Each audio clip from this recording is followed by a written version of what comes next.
monsieur, bonjour. Dans les faits marquants de cette semaine qui s'achève, on retient cette date du 20 mai 2020. Le gouvernement français a adopté en Conseil des ministres un projet de loi qui, selon lui, met un terme au franc CFA, cette monnaie en cours dans ses anciennes colonies et notamment dans l'espace ouest africain. On voit donc que 60 ans après les indépendances, le sort des pays africains continue de se jouer ailleurs, dans des réunions auxquelles ils ne sont pas invités.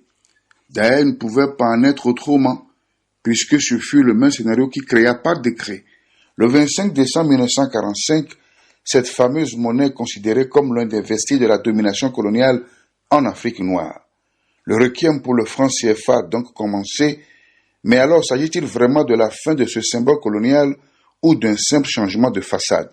Certes, ce projet de loi entérinant la disparition du franc CFA et son remplacement par l'éco est un geste important en soi, dans une volonté de la France, longtemps critiquée par une nouvelle génération d'Africains qui aspirent de vivre réellement leur indépendance et qui ne supportent plus l'idée de devoir dépendre d'un ancien colonisateur, de couper le cordon économique et financier avec ses ex-colonies.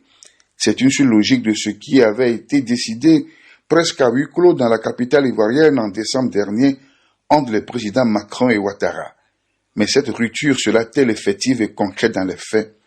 On nous apprend qu'il n'y aura plus de représentants de la France dans les instants décisionnels de la nouvelle monnaie. Des réserves de change de la BCEAO ne seront plus obligatoirement déposées au Trésor français. Tout cela est bien en théorie, mais il ne faut pas vite crier victoire et croire qu'il n'y aura rien en contrepartie. Pour preuve, la parité de l'eco reste garantie par la France, qui demeure en quelque sorte l'assureur tout risque.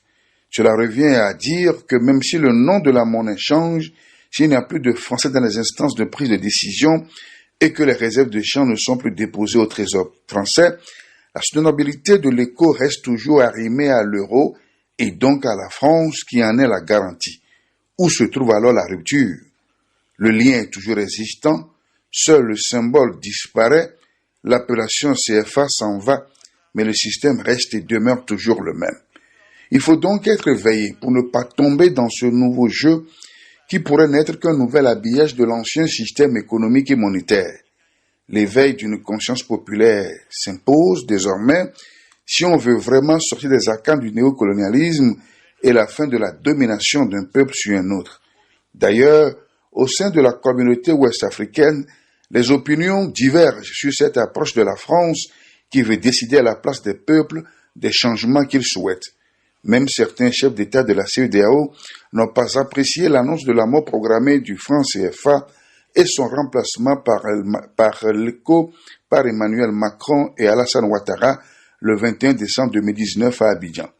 Les anglophones de la région ne sont pas d'accord sur l'arrimage de la future monnaie à l'euro, encore moins sur la garantie que devrait constituer la France. D'ailleurs, cette appellation éco de cette monnaie pour les seuls pays de l'UEMOA fait aussi polémique, puisque c'est le nom que devrait prendre la future monnaie unique dans le projet de l'Union africaine. Pourquoi donc s'empresser pour semer la confusion dans l'opinion africaine? N'est-ce pas une façon de diviser pour mieux régner? À vrai dire, la France, en se pressant d'acter la mort du franc CFA, veut étouffer cette volonté des Africains de s'unir pour défendre ensemble leurs intérêts. Elle veut empêcher les Africains de parler d'une seule et même voix. Fort heureusement, il y a aujourd'hui l'émergence d'une nouvelle génération de chefs d'État africains appuyés par des intellectuels conscients des enjeux et défis du monde moderne qui savent dire non et où se trouve l'intérêt des peuples. Les questions économiques et monétaires relèvent de la souveraineté des nations. Plus d'un demi-siècle après les indépendances politiques, il est temps d'accéder aussi à la souveraineté économique et monétaire. Cela ne sera pas aisé, mais on y parviendra. Bon dimanche.